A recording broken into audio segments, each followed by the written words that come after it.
My daughter-in-law didn't show up at my son's funeral. Hours later, she posted a picture drinking in Cancún with the gardener. The caption said, "Enjoy life while you can." That's when I received a message from my son and froze. "Dad, come to my house now." Subscribe to the channel for more stories like this and comment the city you're watching from.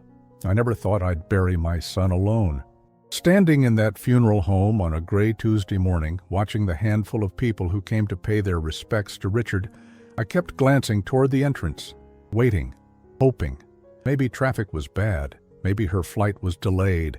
Maybe there was some reasonable explanation for why Olivia, my daughter-in-law of 8 years, wasn't here to mourn her husband. The funeral director approached me with that practiced sympathy they all master. "Mr. Morrison, should we wait a few more minutes?" I cleared my throat, trying to maintain whatever dignity I had left. "No, let's begin."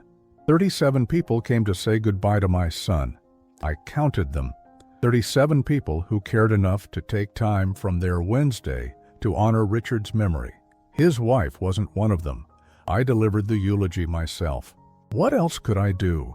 I talked about Richard's childhood, his love for baseball, how he'd graduated summa cum laude from Northwestern, how proud I was when he started his own consulting firm. I didn't mention how he'd struggled with anxiety in recent years, or how distant he'd become from everyone, including me.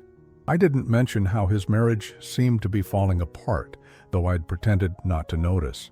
As people filed past the casket, offering their condolences, I heard the whispers. "Where's Olivia? Isn't that his wife? How awful for her to miss this." The sympathy in their voices made my chest tighten. If only they knew. After the service, I drove to the cemetery alone. The hearse followed behind me, carrying my son's body. I should have been focusing on Richard, on saying goodbye, on grieving properly. Instead, my mind kept circling back to one question. Where the hell was she? Back at home that evening, I sat in my kitchen staring at my phone. I'd called Olivia 6 times. Each call went straight to voicemail. I'd sent text messages, no response. Richard's death had been sudden. A heart attack at 34, they said, stress-related. I'd called Olivia immediately after the hospital pronounced him dead, and she'd seemed appropriately shocked, appropriately devastated. She'd cried on the phone, asked about arrangements, promised to fly back from her sister's house in Phoenix, where she'd been visiting. That was 4 days ago. I opened my laptop and did something I'd never done before. I checked social media. Richard had always been private about his personal life, and I'd never been one for Facebook or Instagram. But grief makes you do strange things. I found Olivia's Instagram account easily enough. Her profile picture was still her and Richard from their anniversary dinner last year, both smiling, his arm around her shoulders. She looked radiant in that photo. Blonde hair perfectly styled, green eyes bright with happiness, or what I'd thought was happiness. I scrolled down through her recent posts, my heart pounding for reasons I couldn't yet name. Photos from Phoenix, dinners with her sister, shopping trips, all posted after Richard's death, all showing a woman who looked anything but grief-stricken. Then I found it.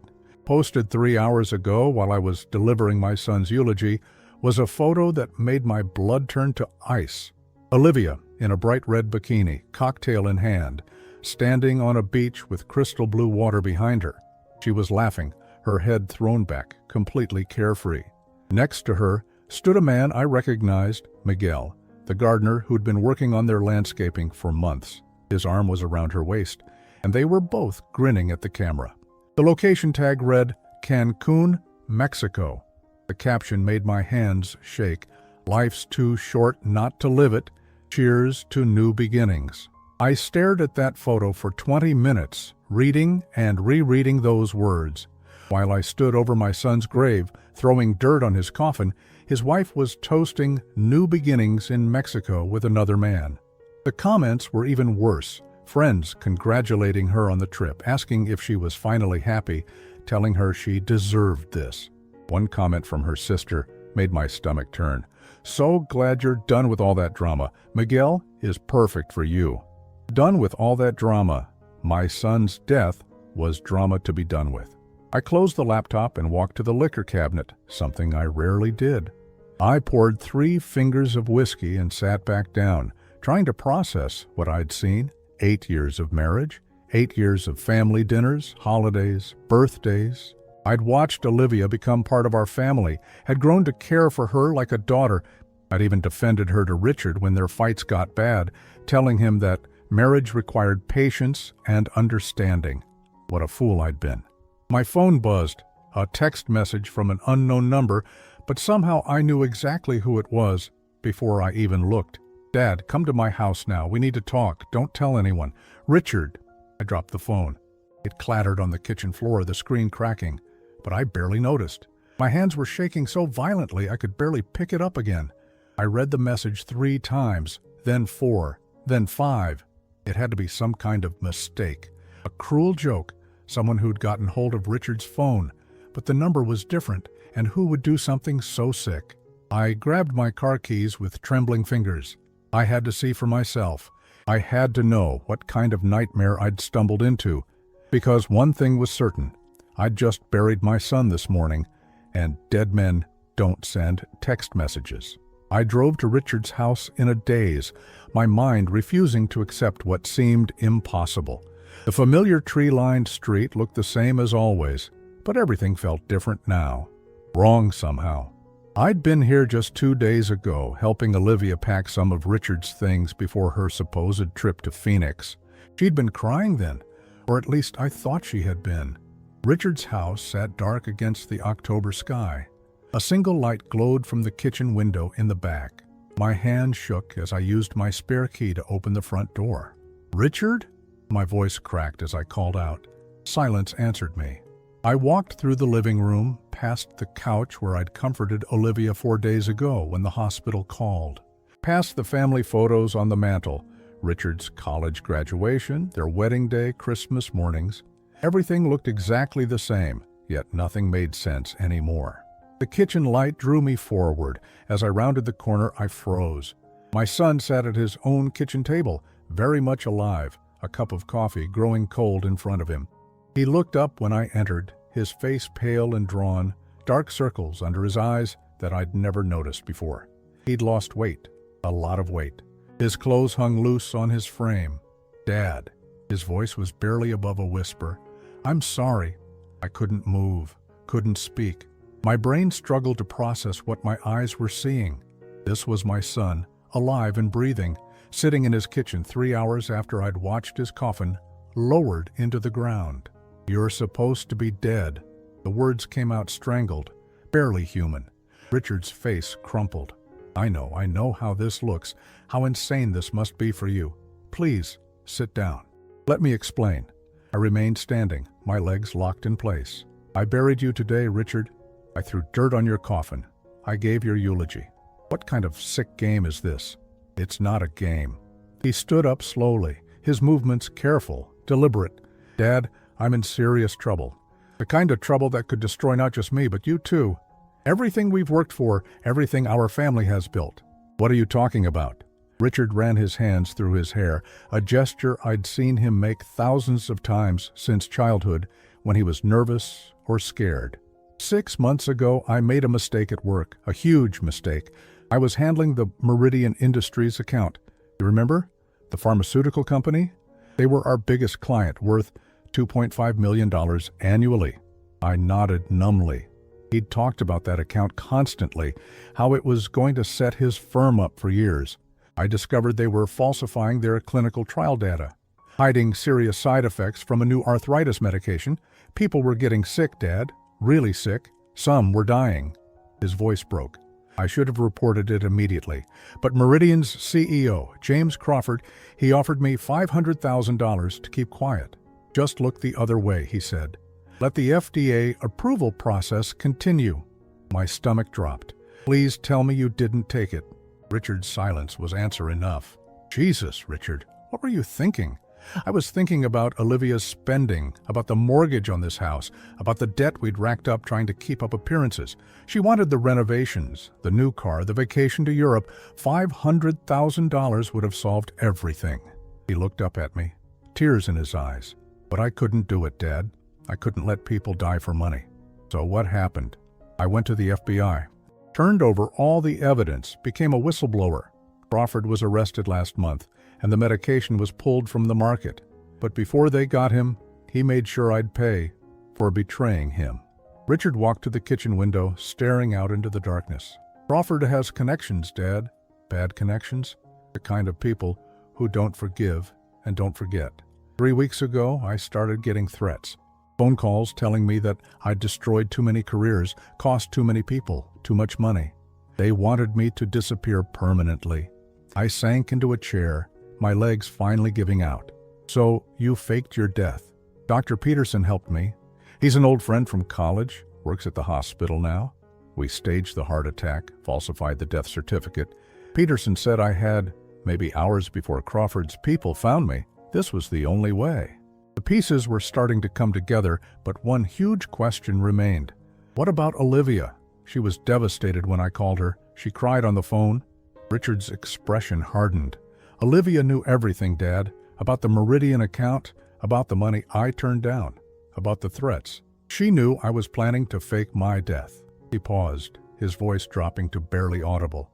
She was supposed to play the grieving widow for 6 months, then quietly move away and meet me in Canada. We'd start over together. But she's in Cancún. With Miguel? Richard's laugh was bitter and broken. Yeah, I saw the Instagram post too. She was supposed to wait, Dad. We had a plan. But apparently she had a better one.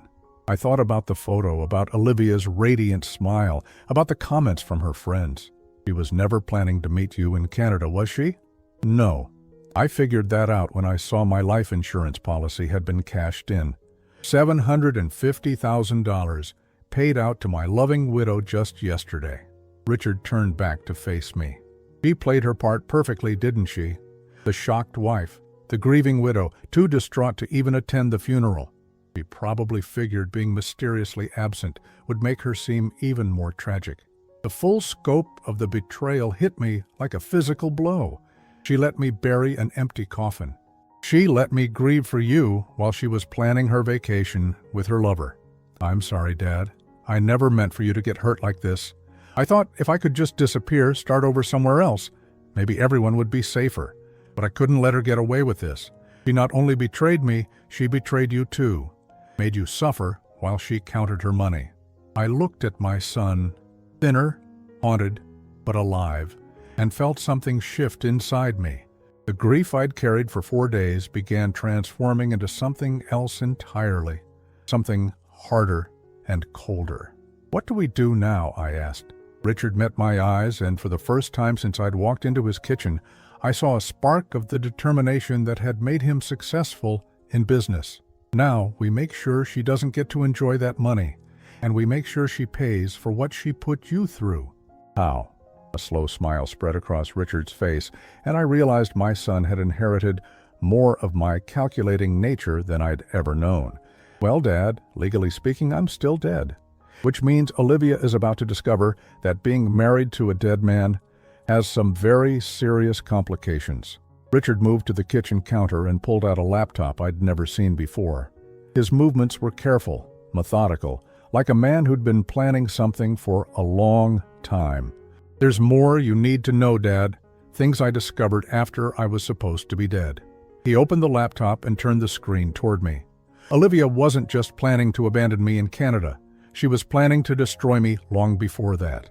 The screen showed email exchanges, bank records, text message screenshots. My eyes struggled to focus on the details, but Richard walked me through each piece of evidence with the precision of the business consultant he'd trained to be. 3 months ago, I started noticing money missing from our joint accounts. Small amounts at first, $200 here, $300 there. When I confronted Olivia about it, she said she was buying surprise gifts for our anniversary. He clicked to another screen. She was buying gifts, all right, just not for me. Photos of expensive jewelry, designer handbags, and luxury hotel receipts filled the screen. All purchased during times when Olivia claimed to be visiting her sister in Phoenix or shopping with friends in Chicago. Miguel wasn't just our gardener, Dad. They'd been having an affair for 8 months. These hotel receipts show they were meeting twice a week, sometimes 3 times. Always on my credit card, my hands clenched into fists. She was spending your money to cheat on you. It gets worse. Richard's voice was steady, but I could see the pain behind his eyes. When the FBI investigation started, and I told Olivia I might have to enter witness protection, she didn't just agree to come with me, she encouraged it. Said it would be an adventure, a chance to start fresh. But look at this. He opened a new folder filled with more screenshots, text messages between Olivia and someone named Marcus Financial Services. He was already talking to a private investigator, Dad. Not to help protect me from Crawford's people, but to gather evidence that I was mentally unstable. Look at these messages. I leaned closer to read. The messages were cold, calculating. Olivia describing Richard's anxiety, his drinking, his erratic behavior since becoming a whistleblower. She was building a case that he was having a mental breakdown, that he might hurt himself or others. She was going to have me committed? Worse than that? She was setting up a scenario where my death would look like suicide. A mentally disturbed whistleblower who couldn't handle the pressure and took his own life. She even researched how to make it look like I'd been planning it for months. Richard clicked to another file. Financial documents showing Olivia had taken out additional life insurance policies on him without his knowledge. Policies worth over $1 million total, all with suicide clauses that would still pay out if he waited 2 years after the policy date. She's been planning this for 2 years, Dad. Long before the Meridian situation, she married me, convinced me to take out massive life insurance, and then waited for the perfect opportunity to cash in. The room seemed to spin around me. This wasn't just betrayal or even greed. This was something much more sinister. She was planning to murder you, or drive me to suicide, which would be cleaner legally. The private investigator was documenting everything to support her story. Stressed businessman, money problems, legal troubles, history of depression. It would have been an open and shut case. I stood up abruptly, pacing to the window. Outside, the neighborhood looked peaceful, normal. Inside this kitchen, I was learning that my daughter-in-law was essentially a predator who'd spent years planning to kill my son for money. But then you faked your death first. Dr. Peterson's plan gave me an unexpected advantage. Olivia thought she'd won. She got her insurance money without having to commit actual murder. She could play the tragic widow, collect her payoff, and start her new life with Miguel without any blood on her hands. Richard pulled up another screen showing bank activity. She wasted no time. Insurance money deposited on Monday, $50,000 transferred to Miguel's account on Tuesday. Plane tickets to Cancún purchased Wednesday morning. She was out of the country before my body was even cold. Except your body was never cold because you were never dead. Exactly. And here's where it gets interesting. Richard's expression shifted, becoming more calculating. Olivia doesn't know that I'm alive, but she also doesn't know that I found all this evidence before I died. She thinks she covered her tracks perfectly. He opened a new folder labeled Insurance Fraud Evidence. The contents made my breath catch. Richard had documented everything. The forged applications, the unauthorized policies, the payments to the private investigator, the affair with Miguel, even communications showing Olivia had researched methods of murder that would look like accidents. She committed multiple felonies, Dad. Insurance fraud, conspiracy to commit murder, theft, adultery with financial implications for the divorce proceedings she was planning to avoid by becoming a widow. Richard closed the laptop. The question is, what do we do with all this information? I sat back down, my mind racing. We could go to the police, have her arrested for fraud. We could, but there's a problem with that approach. Richard leaned against the counter. If I reveal that I'm alive, I have to explain why I faked my death. Dr. Peterson could lose his license, maybe go to prison for falsifying records. The FBI witness protection people will be furious that I went off script, and Crawford's people will know exactly where to find me. So we're stuck. Not stuck. We just need to be smarter about this. Richard sat back down across from me. Olivia thinks she's won. She's got her money, her lover, and her freedom. She's probably planning to stay in Mexico for a few months, let the grief period pass, then come back and sell the house, liquidate everything else, and disappear forever. What's stopping her? Well, technically, she can't sell the house or access most of our shared assets while I'm legally dead. The estate has to go through probate, which takes months. But she's got the life insurance money, so she figures she can wait. Richard smiled grimly. What she doesn't know is that I documented her fraud before I died, and dead men can still file insurance claims disputes. I stared at my son, seeing a side of him I'd never witnessed before. The anxious, overwhelmed man I'd worried about for months had been replaced by someone harder, more strategic. What are you planning, Richard? I'm planning to let Olivia enjoy her vacation for exactly 2 more weeks. Let her get comfortable, spend some money, make some plans. And then I'm going to systematically destroy every lie she's built. He opened the laptop again. I've already filed disputes with all 3 insurance companies claiming fraud. The investigations will freeze her accounts within days of being initiated. Can you do that while you're dead? I set up the disputes before I died, with instructions to my lawyer to file them if certain conditions were met. As far as the insurance companies know, Richard Morrison suspected his wife was planning to kill him and took precautions. He pulled up legal documents. I also changed my will the day before I died, leaving everything to you and cutting Olivia out completely due to suspected infidelity and financial impropriety. The scope of Richard's planning was staggering. You've thought of everything. Not everything. I didn't think she'd be stupid enough to post photos of herself partying in Mexico 3 days after my funeral. That was a gift I couldn't have planned for. Richard's smile was cold. Those photos, combined with the financial records showing money transfers to Miguel, will make the insurance fraud case airtight. What about Miguel? He's complicit in this. Miguel's the least of our problems. He's just a guy who thought he was dating a rich widow. When Olivia's money disappears and the fraud charges hit, he'll disappear too. Men like Miguel don't stick around for poor women with legal problems. I looked at my son with a mixture of pride and concern. This is a dangerous game, Richard. What if Olivia figures out you're alive? Then we accelerate the timeline. But I don't think she will. She's too busy celebrating her victory to question it. He closed the laptop again. Besides, Dad, she's already made her biggest mistake. Which is? She underestimated both of us. She thought you were just a sad old man who'd grieve quietly and never ask questions. She thought I was too weak and anxious to ever fight back. Richard's eyes hardened. She was wrong on both counts. I felt something settle in my chest. A calm determination I hadn't experienced in years. What do you need me to do? For now, just keep being the grieving father. Don't change anything about your routine. But in 2 weeks, when the insurance companies freeze her accounts and she comes running back, demanding answers, I need you to be ready. Richard met my eyes. Because that's when we spring the trap. And that's when Olivia learns that some games have consequences she never saw coming. The 2 weeks that followed were the longest of my life. I had to continue playing the role of the grieving father while knowing my son was alive and hiding just 20 minutes away in a small apartment he'd rented under a false name. Every day felt like walking on a tightrope, maintaining the facade while helping Richard orchestrate what he called Olivia's reckoning. I visited Richard's grave twice a week, just as a bereaved father would. I brought flowers, stood there for appropriate amounts of time, and even talked to the headstone when other visitors were nearby.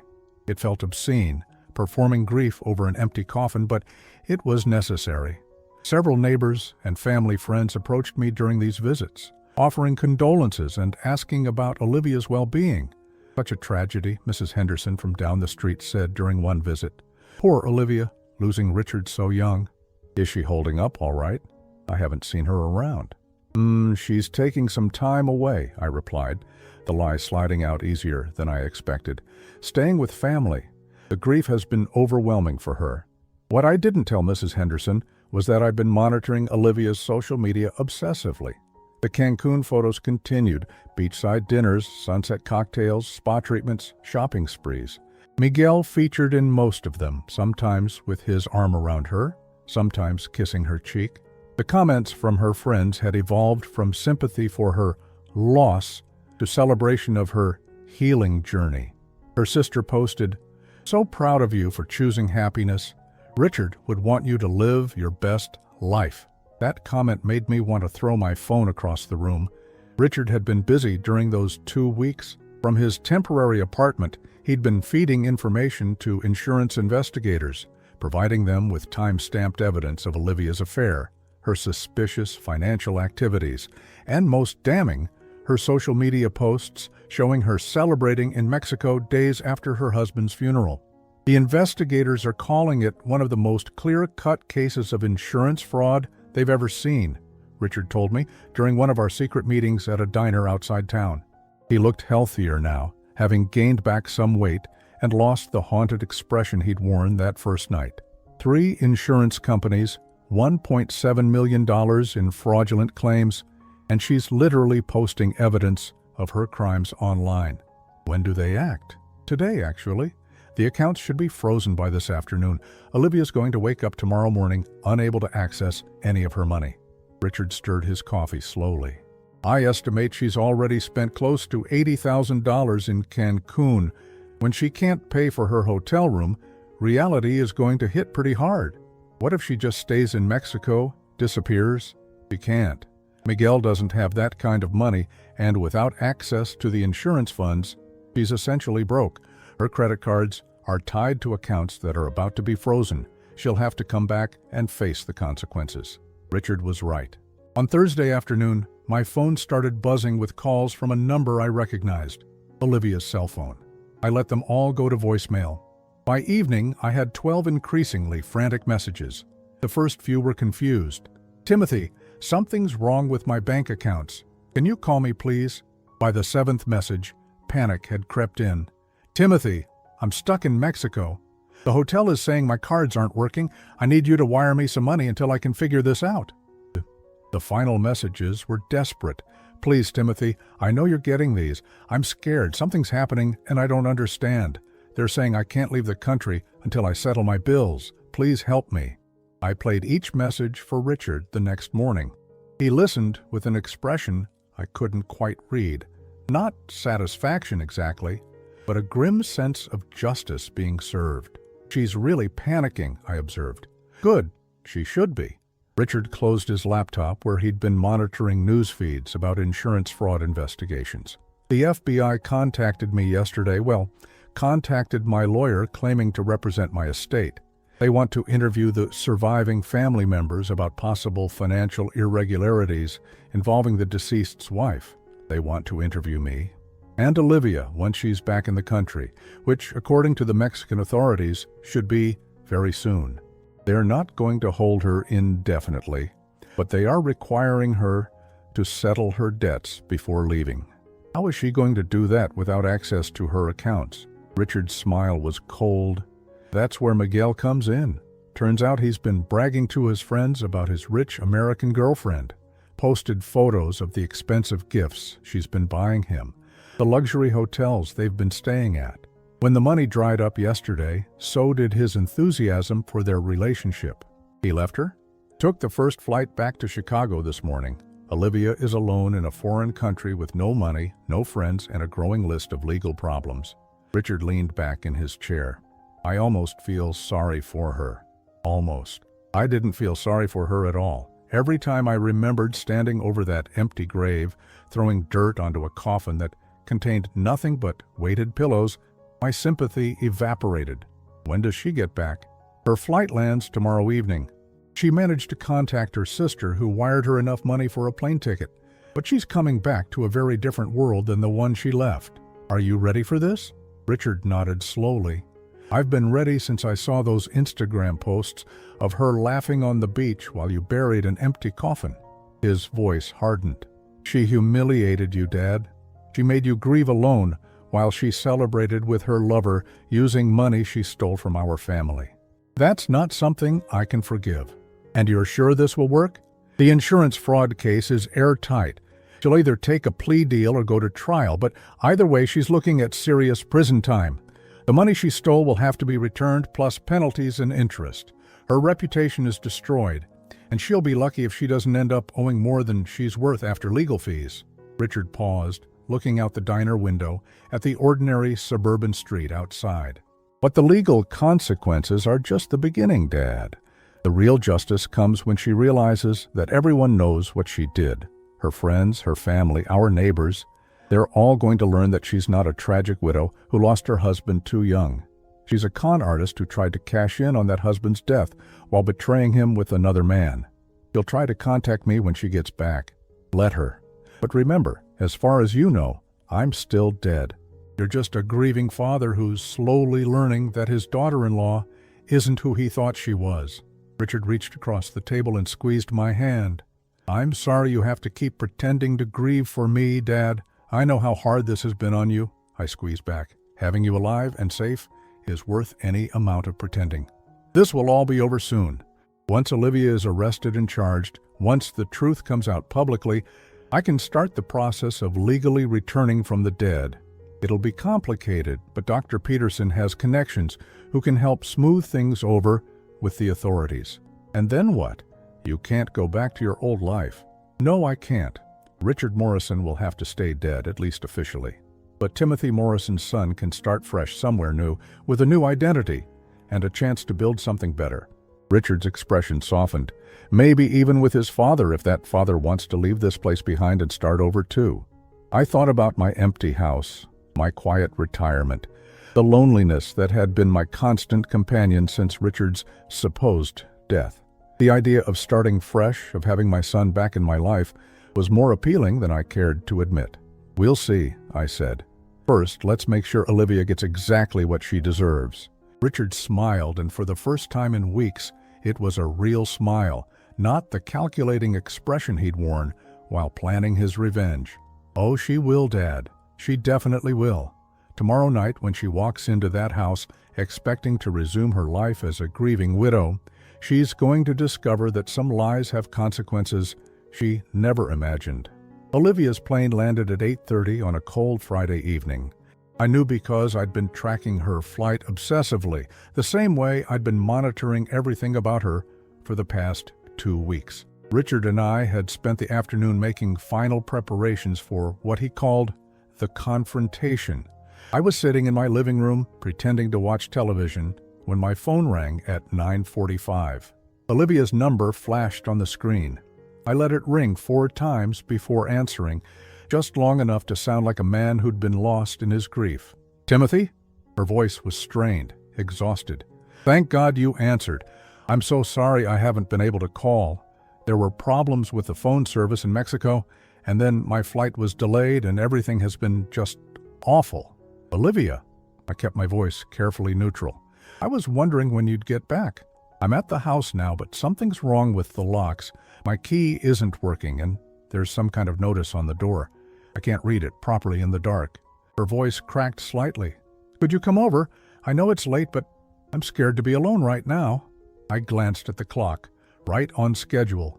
The locksmith Richard had hired had changed the locks that afternoon, and the notice on the door was from the FBI, informing Olivia that the house was part of an ongoing fraud investigation. I'll be there in 20 minutes, I said. Thank you, Timothy. I don't know what I'd do without you. You're the only family I have left now that Richard is... She broke off, making a sound that might have been a sob, but sounded more like exhaustion. The drive to Richard's house felt surreal.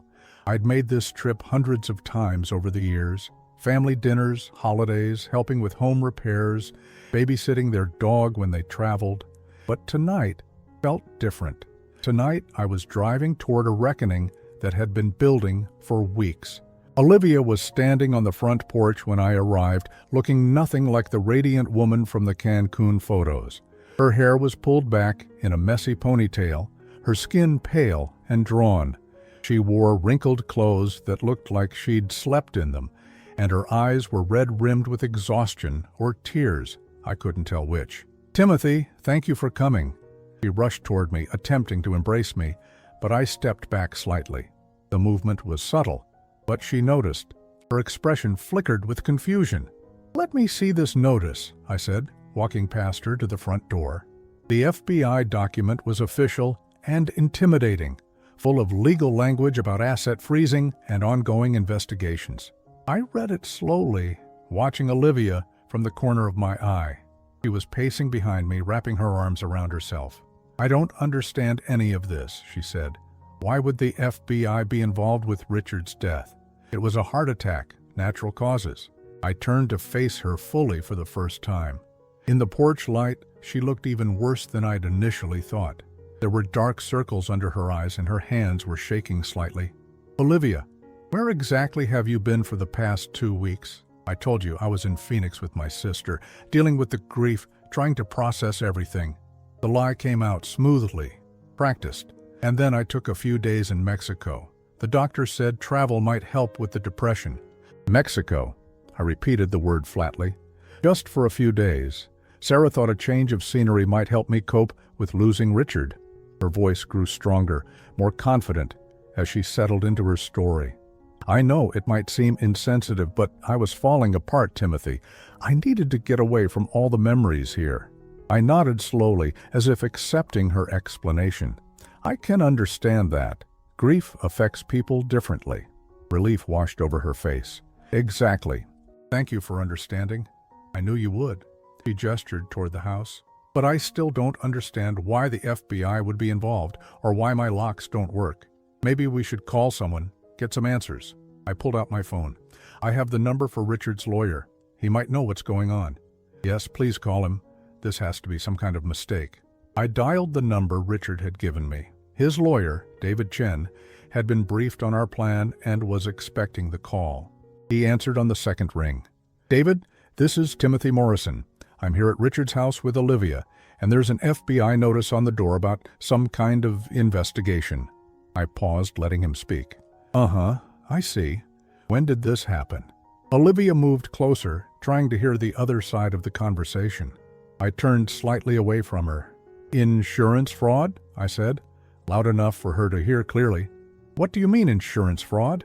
The color drained from Olivia's face. She grabbed my arm. "What's he saying?" I held up a finger, continuing to listen to David's explanation. "Multiple policies, unauthorized applications." I looked directly at Olivia. "David, Olivia is right here. She says she doesn't know anything about this." "Timothy, what is he talking about?" Olivia's voice was rising, panic creeping in. "He says the FBI has evidence that someone forged Richard's signature on several life insurance applications. Large policies that Richard supposedly took out without telling anyone." I watched her face carefully. "They think it might be connected to his death." "That's impossible. Richard died of a heart attack. The doctors confirmed it." I continued talking to David. "Financial irregularities? What kind of irregularities?" Another pause. "Account transfers to unauthorized recipients, suspicious spending patterns." Olivia's hands were shaking visibly now. "Timothy, tell him this is all a mistake.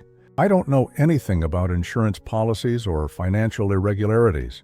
"David wants to know if you can account for your whereabouts over the past 2 weeks," I said to her. "The FBI apparently has questions about some large cash transactions that happened right after Richard's death." I was grieving. I was with my sister. But her voice lacked conviction now. "He says they also have questions about social media posts. Photos posted from, where did he say, Cancun?" I let the word hang in the air between us. Olivia's face went completely white. She took a step backward. "How do they know about Cancun?" The admission slipped out before she could stop it. I ended the fake call with David and put my phone away. "So you were in Cancun, not Phoenix, with your sister." I can explain that. After Phoenix, I needed more time to heal. Sarah suggested Mexico might be therapeutic, but she was floundering now, her story falling apart. Therapeutic. I repeated the word the same way I'd said Mexico earlier. "Was Miguel therapeutic too?" Her mouth opened and closed like a fish gasping for air. "How do you know about Miguel?" "The FBI showed me photos, Olivia. Photos of you in Cancun with another man. Photos posted on social media while I was standing over my son's grave, throwing dirt on his coffin." My voice was getting harder, colder. "Photos of you celebrating with your lover using money from Richard's life insurance." Tears started flowing down her cheeks, but they looked more like panic than genuine remorse. "Timothy, you don't understand. I loved Richard, but our marriage was complicated. He was distant, anxious all the time. Miguel was just a friend who helped me through a difficult period. A friend you were sleeping with for 8 months while married to my son. How do you—" She stopped, realizing she was only making things worse. "Look, I made mistakes, but Richard's dead, and nothing can change that. Can't we just move forward as family? I stared at this woman I'd welcomed into our family 8 years ago. This woman I'd defended to Richard when their fights got bad. This woman who'd stood in my kitchen 4 days after my son's death, crying in my arms about how much she missed him. You're right about one thing, Olivia. Nothing can change the past. Nothing can change the fact that you let me bury my son alone while you were partying with your boyfriend in Mexico. I turned toward my car. The FBI will be in touch. I suggest you get a good lawyer. Timothy, wait, please, you have to help me. I don't have anywhere else to turn. I stopped and looked back at her one last time. You should have thought about that before you decided to cash in on Richard's death. I drove away, leaving her standing alone on the porch of the house she could no longer enter. In my rearview mirror, I saw her collapse onto the front steps, her head in her hands. But I wasn't done yet. Neither was Richard. 20 minutes later, I pulled into the parking lot of Richard's temporary apartment. He was waiting by the window, and I could see the tension in his shoulders even from a distance. This was the moment we'd been building toward for 2 weeks. How did she look? He asked as I climbed the stairs to his second-floor unit. Terrified, exhausted, caught. I sat down heavily in his small living room. She tried to lie at first, but when I mentioned the FBI photos and Miguel, she fell apart. Good. She needs to understand that her actions have consequences. Richard was pacing now, nervous energy radiating from him. Tomorrow morning, she'll wake up to find FBI agents at whatever motel she's staying in.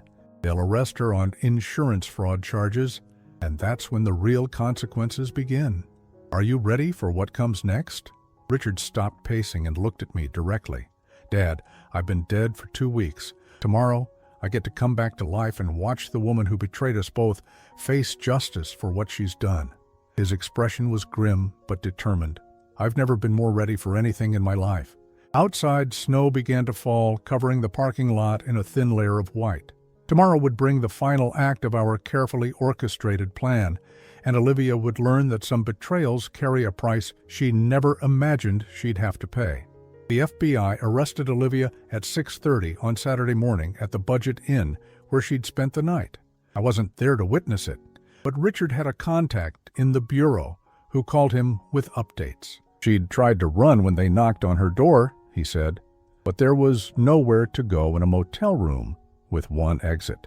Richard and I met at the same diner where we'd been planning this moment for 2 weeks. He looked different this morning, lighter somehow, as if a weight had been lifted from his shoulders. She's been charged with insurance fraud, conspiracy to commit fraud, and money laundering, he told me over coffee that had grown cold while we waited for news. Bail was set at $500,000. Can she make bail? With what money? Her accounts are frozen, her credit cards are maxed out from the Cancún trip, and Miguel disappeared the moment her funds dried up. Her sister might try to help, but Sarah doesn't have that kind of cash lying around. I thought about Olivia sitting in a jail cell, probably still wearing the wrinkled clothes she'd traveled in. 2 weeks ago, I might have felt sorry for her. Now I felt nothing but a cold satisfaction that justice was finally being served. When do you come back from the dead? Richard smiled, the first genuine smile I'd seen from him since this whole nightmare began. This afternoon, Dr. Peterson has everything arranged with the hospital administration and the police. The official story is that there was a mix-up with patient identification, that Richard Morrison was in a coma rather than dead, and that he's made a miraculous recovery. Where will anyone believe that? It doesn't matter if they believe it. What matters is that it's legally documented and medically supported. Dr. Peterson has colleagues who will swear to the confusion, and the hospital's lawyers have already agreed to treat it as a medical error rather than fraud. Richard leaned forward. The beauty of it is that once I'm officially alive again, all of Olivia's insurance claims become void automatically. She'll owe back every penny she collected, plus interest and penalties. She'll go to prison for a long time. David thinks she's looking at 10 to 15 years, especially if she refuses to cooperate with the investigation into the other fraudulent policies. Richard's expression hardened. And she'll cooperate, because she's going to learn some very interesting information about her boyfriend, Miguel. What kind of information? Miguel wasn't just a gardener having an affair with a married woman. He's been running a long con targeting lonely wives in wealthy suburbs. Olivia is the third woman he's seduced and convinced to defraud their husband's life insurance. The FBI has been tracking him for 18 months. The scope of Olivia's stupidity was staggering. She thought she was playing Richard, but Miguel had been playing her all along. She was just another mark. Exactly. Miguel probably encouraged her to take out those extra insurance policies, helped her research ways to make Richard's death look natural, maybe even suggested the mental instability angle. Richard shook his head. She thought she was the predator, but she was just prey for a bigger predator. Where is Miguel now? Mexico probably, or maybe Costa Rica, somewhere without an extradition treaty. But the FBI will catch up to him eventually. Richard looked out the diner window at the gray October morning. The important thing is that Olivia is going to realize she threw away 8 years of marriage, destroyed her life, and went to prison, all for a man who never cared about her at all. At 2 o'clock that afternoon, I drove to the hospital to witness my son's resurrection. Dr. Peterson met me in the lobby, looking nervous but determined. He was risking his career to help Richard, but he'd explained that he couldn't stand by and watch a good man be destroyed by a predatory wife. "Are you ready for this, Timothy?" he asked as we walked toward the elevator. "I've been ready for weeks." Richard's hospital room was on the 4th floor, the same floor where he'd supposedly died 2 weeks earlier. When I walked in, he was sitting up in bed dressed in a hospital gown, looking appropriately weak and confused for someone who'd just emerged from a coma. "Dad?" His voice was hoarse, uncertain. What happened? I remember chest pains and then nothing. The performance was flawless. Even knowing it was an act, I felt a surge of relief at hearing my son's voice again. "You've been in a coma, son. We thought we'd lost you." Dr. Peterson entered with a clipboard and a concerned expression. "Mr. Morrison, I need to explain what happened. There was a significant medical error involving patient identification. Your son was never actually deceased. He was in a catatonic state that mimicked death, but our monitoring equipment malfunctioned, and several staff members made critical errors in diagnosis. But we had a funeral," I said, playing my part. "I know, and I cannot apologize enough for the trauma this has caused your family. The hospital will cover all costs associated with the error, and we're conducting a full investigation into how this happened." Richard squeezed my hand weakly. "Dad, I'm so sorry. I can't imagine what you've been through. What matters is that you're alive." I looked at Dr. Peterson. "When can he go home?" "A few more days of observation, just to make sure there are no lingering effects from the coma." Dr. Peterson made notes on his clipboard. "I'll also need to contact your son's wife. She should know about his recovery immediately." "About that," I said carefully. "Olivia was arrested this morning, insurance fraud." Richard's eyes widened in genuine surprise, or a perfect imitation of it. "Arrested? What are you talking about?" "While you were in your coma, she filed multiple life insurance claims. Apparently, she'd taken out several policies without your knowledge and was trying to collect on them." I watched Richard's face carefully. "The FBI says she was working with someone else, a man named Miguel." "Miguel? Our gardener?" Richard's confusion looked absolutely authentic. "Dad, I don't understand any of this." Dr. Peterson cleared his throat. "Perhaps we should let Mr. Morrison rest. This is obviously a lot to process after a traumatic medical event." "No, I need to understand what's happening." Richard tried to sit up straighter. "Olivia tried to collect life insurance money while I was in a coma? She thought you were dead, son. We all did, because of the hospital's error. But apparently, she'd been planning this for a long time." I pulled out my phone and showed him screenshots of Olivia's social media posts from Cancun. "While I was planning your funeral, she was in Mexico with Miguel, celebrating what she thought was her newfound freedom." Richard stared at the photos, his face cycling through shock, hurt, and anger. "She was cheating on me for 8 months, according to the FBI, and she was trying to steal money by pretending I was dead." "She wasn't pretending, Richard. As far as she knew, you really were dead. She just didn't seem very broken up about it." I put the phone away. "The FBI has evidence that she was planning this long before your medical emergency. She may have even been hoping something would happen to you." Richard leaned back against his pillows, looking devastated. 8 years of marriage, Dad. 8 years, and she was planning to cash in on my death. I'm sorry, son. I know this isn't what you want to hear while you're recovering. No, I need to know the truth. Richard's voice grew stronger, more resolved. What happens to her now? Prison, most likely. The fraud charges alone could get her 10 years, and if they prove she was conspiring with Miguel to target other men, it could be much longer. Dr. Peterson checked his watch. I should let you both have some privacy. Mr. Morrison, I'll be back to check on you this evening. After the doctor left, Richard and I sat in comfortable silence for several minutes. The performance was over, at least for now. My son was officially alive again, and Olivia was facing the consequences of her betrayal. How do you feel? I asked. Free, he said simply. For the first time in months, maybe years, I feel completely free. He looked out the hospital window at the city beyond. I know I can't go back to my old life exactly as it was. Too many people know about the medical error, and there will always be questions, but I can start over. What about the Meridian situation? Crawford's people? Crawford died in prison last week, heart attack, and his organization fell apart once the FBI arrested the key players. I should be safe now, especially with a new identity and a fresh start. New identity? Richard smiled. Well, I can't very well go back to being the Richard Morrison who supposedly died and then came back to life. But Timothy Morrison's son Robert could start a new consulting business in a different state, maybe somewhere warmer than Chicago. The idea appealed to me more than I wanted to admit. Robert Morrison. I like the sound of that. What about you, Dad? Are you ready for a new chapter too? I thought about my empty house, my quiet retirement, the loneliness that had been my constant companion. Then I thought about the past 2 weeks, working alongside my son to bring justice to someone who'd wronged our family. It had given me a sense of purpose I hadn't felt in years. Robert Morrison is going to need a business partner, I said.